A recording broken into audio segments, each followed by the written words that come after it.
There is an outbreak, cases increase అయ్యాయన్నమాట. చనిపోయే chances చాలా ఎక్కువగా ఉన్నాయి. స్పెసిఫిక్ ట్రీట్మెంట్ అంటూ ఏమీ లేదు. 1 in 2 అయితే డెఫినెట్గా పోతారు. అందరికీ నమస్కారం. ఈ హెల్త్ అవేర్నెస్ పోడ్కాస్ట్కి స్వాగతం. ఇబోలా వైరస్ గురించి కొన్ని విషయాలు మనం తెలుసుకుందాం. ఇబోలా వైరస్ అసలు ఎలా వచ్చింది, ఎలా వ్యాపిస్తుంది, దాని లక్షణాలు ఏంటి, ఇలా ఎన్నో విషయాలు మనతో మాట్లాడడానికి ఈ రోజు మనతో ఉన్నారు ఆరోగ్య నిపుణులు doctor Raghunath Reddy, senior pulmonologist, critical care and sleep medicine. So Ebola virus, మనం ఎందుకు ఇంత ఇబోలా వైరస్ గురించి మాట్లాడుతున్నాం, ఎందుకు అంత భయపడుతున్నాం? మనము రీసెంట్ న్యూస్ చూసామంటే రీసెంట్గా మేలోనే there is an outbreak అంటే సడన్గా ఒక ఎపిడమిక్ వచ్చిందనమాట. ఎక్కడ?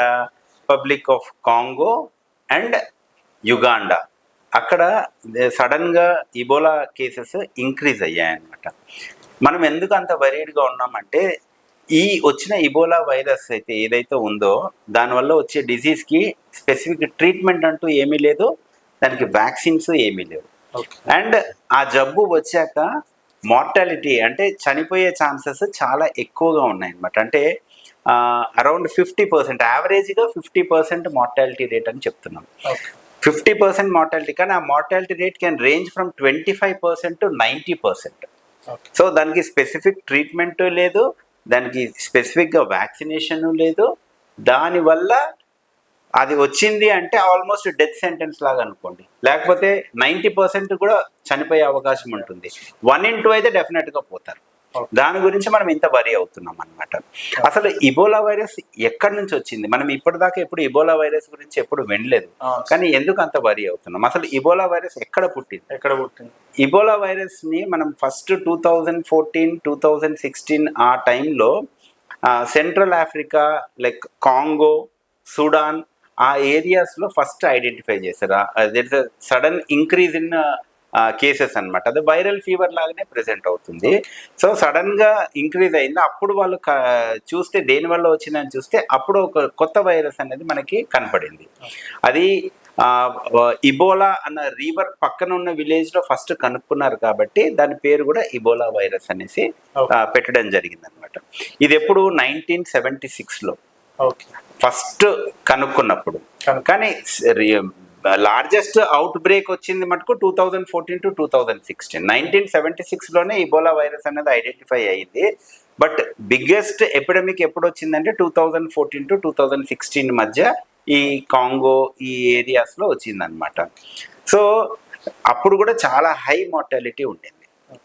ఈ ఇబోలా వైరస్ అనేది మనము అంటే ఏమంటారు, మెడికల్గా మాట్లాడితే అది ఆర్థో ఇబోలా వైరస్ ఫ్యామిలీకి సంబంధించిన ఫ్యామిలీ. ఫిలోవిరిడే అన్న జీనస్ నుంచి అది వచ్చిందనమాట. ఆ వైరస్ ఇది మనం దాన్ని క్లాసిఫై చేసుకుంటే దీంట్లో మెయిన్గా 6 రకాల వైరసెస్ ఉన్నాయి ఈ ఫ్యామిలీలో. 6 రకాల. దాంట్లో 3 రకాల వైరసెస్ హ్యూమన్కి డిసీజ్ కాజ్ చేస్తాయి అనమాట.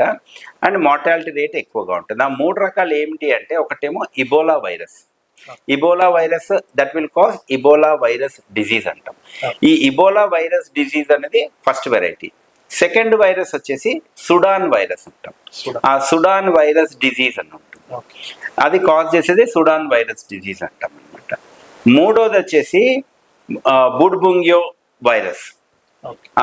ఈ బుడ్బుంగ్యో వైరస్ అనేది ప్రస్తుతం ఉన్న ఎపిడమిక్ ఏదైతే మనం కాంగోలో లేకపోతే ఉగాండాలో చూస్తున్నామో అది ఈ థర్డ్ వెరైటీకి సంబంధించి, ఏది బుడ్బుంగ్యో వైరస్కి సంబంధించిన బుడ్బుంగ్యో వైరస్ డిజీజ్ అంటాం. ఇవన్నీ ఇబోలా ఫ్యామిలీకి సంబంధించినవి అనమాట. ఈ 3 వైరసెస్లో కూడా ఇబోలా వైరస్కి ఒక ట్రీట్మెంట్ అనేది ఉంది. మోనోక్లోనల్ యాంటీబాడీస్ ఉన్నాయి ట్రీట్మెంట్ చేయడానికి. ఒక వ్యాక్సిన్ కూడా, 2 రకాల వ్యాక్సిన్స్ కూడా అవైలబుల్ ఉన్నాయి ఇబోలా వైరస్కి. బట్ ఈ సుడాన్ వైరస్ అండ్ బుడ్బుంగ్యో వైరస్కి స్పెసిఫిక్ ట్రీట్మెంట్ లేదు, స్పెసిఫిక్ వ్యాక్సిన్ లేదు. అందువల్ల మనము చాలా భయపడుతున్నాం అనమాట. అట్లాంటి జబ్బు మన భారతదేశంలో వస్తే దానికి ట్రీట్మెంట్ లేదు, వ్యాక్సిన్ లేదు, అండ్ మార్టాలిటీ రేట్ చాలా హై ఉంది, చనిపోయే ఛాన్సెస్ చాలా హై ఉన్నాయి. ఎఫెక్టివ్ ట్రీట్మెంట్ ఇచ్చినా కూడా మార్టాలిటీ రేట్ హైగా ఉంటుంది. దానివల్ల మనము చాలా దానికి భయపడుతున్నాము అండ్ దాని గురించి డిస్కస్ చేయాల్సిన అవసరం ఉంది. దాన్ని ప్రివెంట్ చేయడం అనేది చాలా ఇంపార్టెంట్ అన్నమాట. సార్, ఈ ఇబోలా వైరస్ సిమ్టమ్స్ ఎలా ఉంటాయి? ఇబోలా వైరస్ సిమ్టమ్స్ స్పెసిఫిక్గా మనకి ఏమీ చెప్పలేము. ఎనీ వైరల్ ఇల్నెస్లో ఉండే సిమ్టమ్సే దీంట్లో కూడా ఉంటాయి అన్నమాట. అంటే మనం ఓన్లీ సిమ్టమ్ ప్రకారంగా ఇది ఇబోలా అని గుర్తుపట్టలేము. All viral haemorrhagic viral fevers ఎట్లా ఉంటాయో అవే సిమ్టమ్స్ ఉంటాయి. ఏముంటాయి? Fever, sore throat, body pains, headache, అంటే తెలుగులో చెప్పాలంటే తలనొప్పి, ఒళ్ళు నొప్పులు, మజిల్ పెయిన్స్ అంటే కండరాల నొప్పులు, ఇవన్నీ నార్మల్గా ఉండే symptoms. And high grade fever ఉంటుంది. అండ్ మలాయస్ అంటాం. మలాయస్ అంటే శక్తి లేకుండా ఉండడం అనమాట. వాళ్ళ లెథార్జిక్, వాళ్ళ బెడ్లో నుంచి కూడా లేవలేనంత వీక్గా అయిపోతారు అనమాట. సో ఇవి నార్మల్గా ఎనీ వైరల్ సిమ్టమ్స్లో ఉండే లక్షణాలే, వైరల్ ఇన్ఫెక్షన్లో ఉండే లక్షణాలే. దానికి ఎక్స్ట్రాగా ఉండే సిమ్టమ్స్ ఏంటంటే కొన్ని అబ్డామినల్ సిమ్టమ్స్ ఉండొచ్చు. అంటే లైక్ వాళ్ళకి కడుపు నొప్పి ఉండొచ్చు, వామిటింగ్స్ అవ్వచ్చు, బ్లడ్ స్టూల్స్ అంటే రక్త విరోచనాలు అవ్వచ్చు. ఇది అర్లీ స్టేజెస్లో ఉంటుంది. లేటర్ స్టేజెస్లో ఏమవుతుందంటే కిడ్నీ ఫెయిల్యూర్ కానీ, లివర్ ఫెయిల్యూర్ అవ్వడం కానీ ఇట్లాంటివి డెవలప్ అవుతాయి. దాని తర్వాత వాళ్ళు షాక్లోకి వెళ్ళిపోతారు. షాక్లోకి అంటే బీపీ మరీ లో అయిపోతుంది అనమాట. అట్లాంటి పరిస్థితి లో ఉన్నప్పుడు ఇంటెన్సివ్ కేర్ ఇవ్వాలి. ఆ స్థితి వచ్చినప్పుడు మార్టాలిటీ రేట్ చాలా హైగా ఉంటుంది. సో ఒక లక్షణాలు బట్టి మనం ఇది ఇబోలా వైరస్ అని గుర్తించలేం. కాకపోతే ఈ సిమ్టమ్స్ ఉన్నప్పుడు ఇప్పుడు మన ఇండియాలో ఈ ఇబోలా కాకుండా చాలా రకాల వైరల్ డిసీజెస్ ఉన్నాయి. ఇప్పుడు ప్రస్తుతానికి ఇబోలా ఇంకా ఇండియాలోకి ఎంటర్ అవ్వలేదు. ఇంకా కన్ఫర్మ్డ్ కేసెస్ మనం చూడలేదు. 1-2 సస్పెక్టెడ్ ఉన్నాయి కానీ బట్ ఇంకా కన్ఫర్మేషన్ అవ్వలేదు. కానీ మన ఇండియాలో మలేరియా అయినా కూడా ఇవే సిమ్టమ్స్ ఉంటాయి, లేకపోతే టైఫాయిడ్ అయినా ఆల్మోస్ట్ ఇవే సిమ్టమ్స్ ఉంటాయి. ఎనీ వైరల్ ఇన్ఫెక్షన్, ఫ్లూ అయినా రెస్పిరేటరీ సిమ్టమ్స్ ఉన్నా కూడా బట్ ఓవరాల్గా సిమ్టమ్స్ సేమ్ ఉంటాయి. సో సిమ్టమ్స్ బట్టి మనం ఇది ఇబోలా అనేసి గుర్తించలేము. దీనికి ఏంటి అంటే ఫస్ట్ కాంటాక్ట్ ఉందా, అంటే ఇబోలా పేషెంట్కి ఎవరికైనా ఎక్స్పోజ్ అయ్యారా, ఓకే, అట్లాంటి హిస్టరీ ఇంపార్టెంట్. మనం నార్మల్గా కరోనా వచ్చినప్పుడు ఒక టెస్ట్ అనేది చేయించుకొని కన్ఫర్మ్గా చేసుకున్నాం.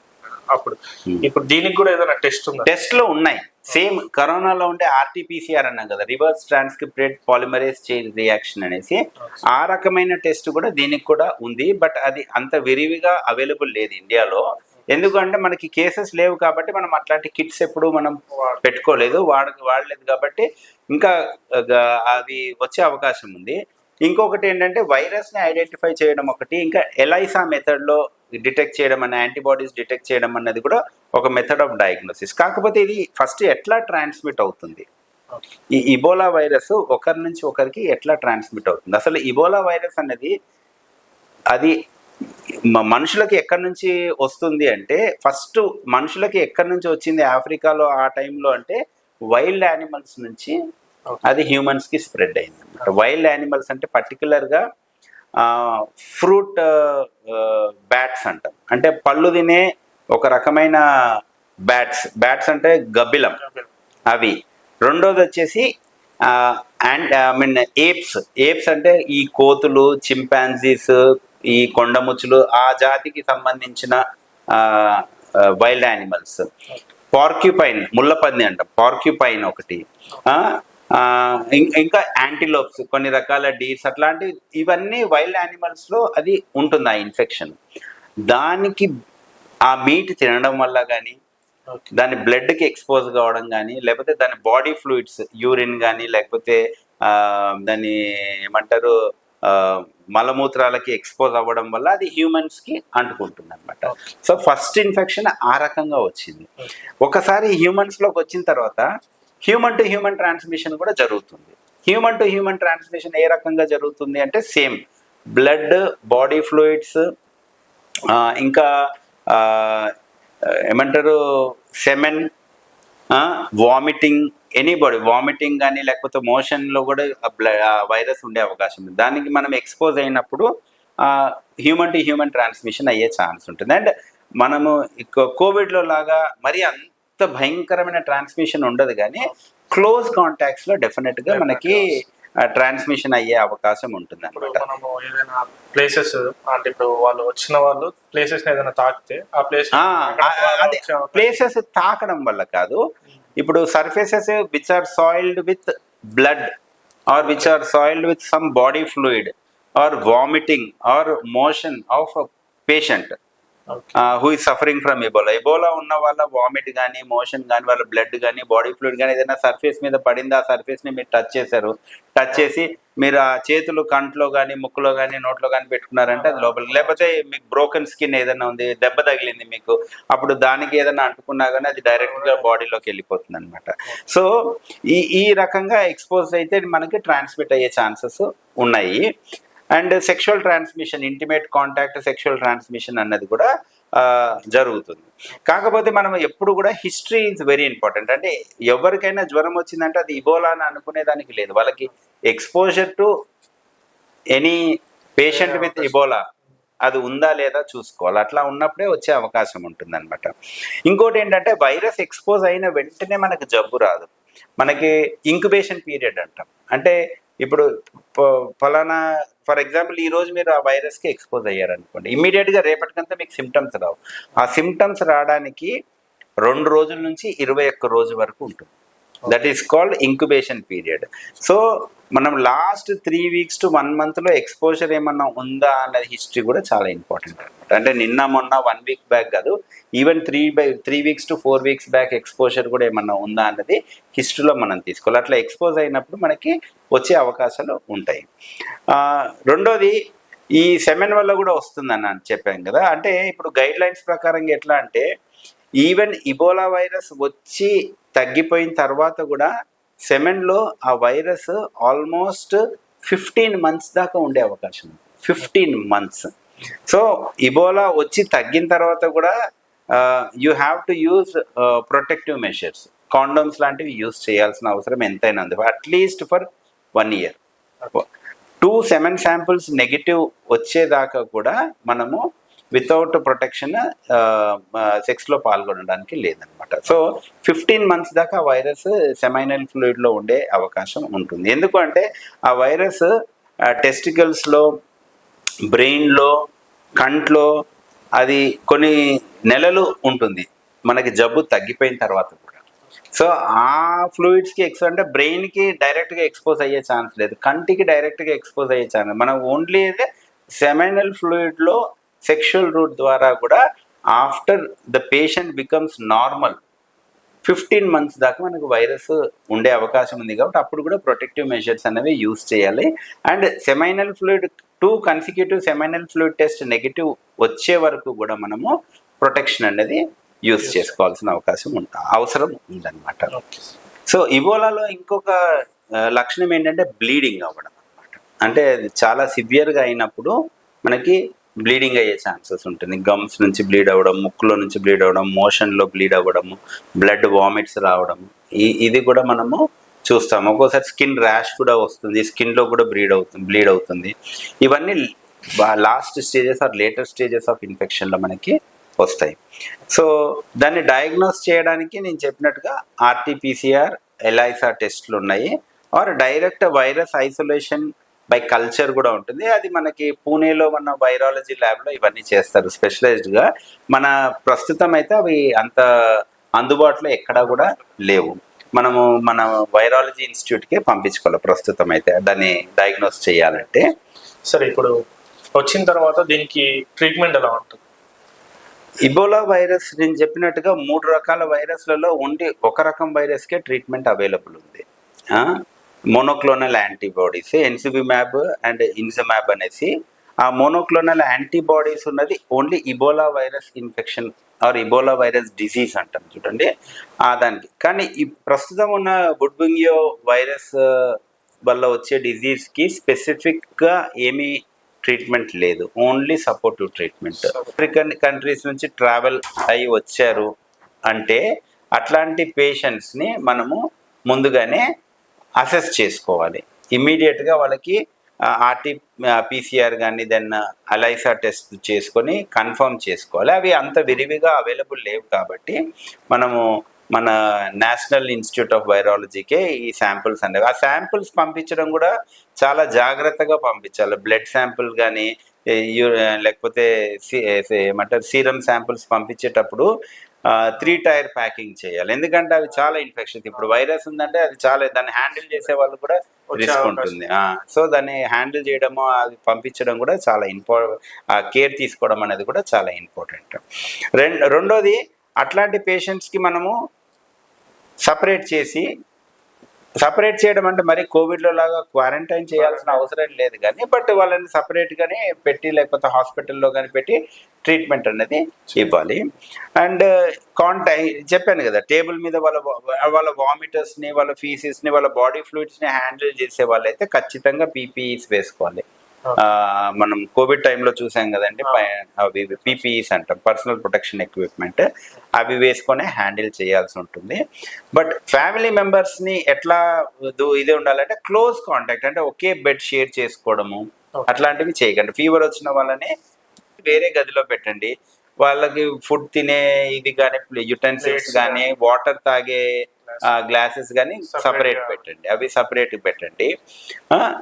అది దగ్గితే తుమ్మితే వచ్చే జబ్బు ఏం కాదు. క్లోజ్ కాంటాక్ట్గా మూవ్ అయితే బాడీ ఫ్లూయిడ్స్కి ఎక్స్పోజ్ అయితే వచ్చే జబ్బు కాబట్టి కొంచెం జాగ్రత్తలు తీసుకున్నా మనకి ఇన్ఫెక్షన్ వచ్చే అవకాశాలు చాలా తక్కువగా ఉంటాయి. అండ్ రెండోది, exposure to the wild animals. మన ఇండియాలో వైల్డ్ యానిమల్స్కి ఎక్స్పోజ్ అయ్యి, మన ఇండియాలో ఆ వైరస్ కూడా స్పెసిఫిక్గా లేదు కాబట్టి మనం దాని గురించి పెద్దగా భయపడాల్సిన అవసరం లేదా. బ్యాట్స్ నుంచి వస్తుందా, లేకపోతే ఈ కోతులు, లేకపోతే ఈ చింపాంజీస్ నుంచి వస్తుందా అన్నది మన దేశంలో దాని గురించి పెద్దగా వరి అవ్వాల్సిన అవసరం లేదు. మనకి పేషెంట్స్ నుంచి వచ్చే అవకాశాలే ఎక్కువగా ఉంటాయి. పర్సన్ టు పర్సన్ ట్రాన్స్మిషన్ వచ్చే అవకాశాలే ఎక్కువగా ఉంటాయి అన్నమాట. మీరు ఈ ప్రజలకి ఎలాంటి అవేర్నెస్ ఇవ్వాలనుకుంటున్నారు ఈ పర్టికులర్ వైరస్లో? అది అంటే సింపుల్ హ్యాండ్ హైజీన్. మనకు కోవిడ్ టైం నుంచి చెప్తున్నాను, simple hand hygiene and wearing masks. అది జనరల్ కేర్ అండ్ యూజింగ్ శానిటైజర్తో, ఎందుకంటే కాంటాక్ట్స్తో వచ్చే ఛాన్స్ ఉన్నది కాబట్టి రెగ్యులర్గా మనం హ్యాండ్స్ని శానిటైజ్ చేసుకున్నా, వాష్ చేసుకున్నా, ఎక్కడన్నా సర్ఫేస్ని టచ్ చేసినా కూడా మనకి తర్వాత మనం శానిటైజ్ చేసుకుంటే ఇన్ఫెక్షన్ వచ్చే అవకాశం తక్కువ. రెండోది, క్లోజ్ కాంటాక్ట్తో వస్తుంది కాబట్టి పర్టికులర్గా ఎవరికైనా ఫీవర్ ఉండి వాళ్ళకి ఇబోలా ఉండే ఛాన్స్ ఉంది అంటే, బయట దేశం నుంచి ఆఫ్రికన్ కంట్రీస్ పర్టికులర్గా అటు నుంచి వచ్చారు అని అన్నప్పుడు వాళ్ళని కొంచెం ఐసోలేట్ చేసి వాళ్ళు ఇమ్మీడియట్గా వాళ్ళని డాక్టర్ దగ్గరికి తీసుకెళ్ళి టెస్ట్లు అవసరమైతే అవి చేయించుకొని దాన్ని ఫస్ట్ డయాగ్నోస్ చేయడం అనేది చాలా ఇంపార్టెంట్. ఎందుకంటే అర్లీగానే ట్రీట్మెంట్ చేస్తే మనకు మార్టాలిటీ తక్కువ ఉండే ఛాన్స్ ఉంటుంది. లేట్ స్టేజెస్లో ట్రీట్మెంట్ ఇచ్చిన 90% మార్టాలిటీ ఉంటుంది అనమాట. అండ్ వ్యాక్సిన్స్ ఎలాగో లేవు కాబట్టి మనం దాని గురించి వరి అవ్వాల్సిన అవసరం లేదు. అండ్ స్పెసిఫిక్ ట్రీట్మెంట్స్ అంటూ లేవు. సో ప్రివెన్షన్ దాని మీదనే ఎక్కువ ఫోకస్ చేయాలి. వైల్డ్ యానిమల్ కాంటాక్ట్ మన ఇండియాలో అంత తక్కువ. చాలా మంది అంటే మనం ఫారిన్ కంట్రీస్లో వాళ్ళకి సఫారీస్కి వెళ్ళడము, లేక అడవుల్లోకి వెళ్ళడము, ట్రెక్కింగ్కి వెళ్ళడము, ఇవన్నీ వాళ్ళకి ఉంటుంది కాబట్టి. అండ్ ఈ ఇన్ఫెక్షన్ వచ్చే వైల్డ్ యానిమల్స్ రా మీట్ తినడం మన ఇండియాలో మనం తినం. మనకి అది కూడా ఛాన్స్. అంటే మనము ఈ కోతులు, ఈ పార్క్యూపైన్, ఇవన్నీ మనం జనరల్గా మనం అవన్నీ తినం కాబట్టి మనకు అవగాహన. కానీ ఆఫ్రికాలో తింటారు వాళ్ళు. ఈ చింపాంజీస్, ఈ డిఫరెంట్ టైప్స్ ఆఫ్ మంకీస్ కానివ్వండి, పార్క్యూపైన్ కానివ్వండి, యాంటీలోప్స్, ఈ బ్యాట్స్ మనం తినం కాబట్టి మనకు ప్రాబ్లం లేదు. బట్ అట్లాంటివి రా మీట్ కూడా తినకూడదు అనమాట. ఎందుకంటే దాన్ని బ్లడ్ అండ్ బాడీ ఫ్లూయిడ్కి ఎక్స్పోజ్ అవుతామో, వైరస్ ఉంటుంది కాబట్టి ఇన్ఫెక్షన్ వచ్చి మన భారతదేశంలో మనకు అట్లాంటి కల్చరే లేదు కాబట్టి దాని గురించి మనం పెద్దగా వరి అవ్వాల్సిన అవసరం లేదు. క్లోజ్ కాంటాక్ట్ ఎవరికైతే ఫీవర్ ఉందో వాళ్ళని సపరేట్ చేయండి. వాళ్ళతో మరీ క్లోజ్గా మూవ్ అవ్వకండి.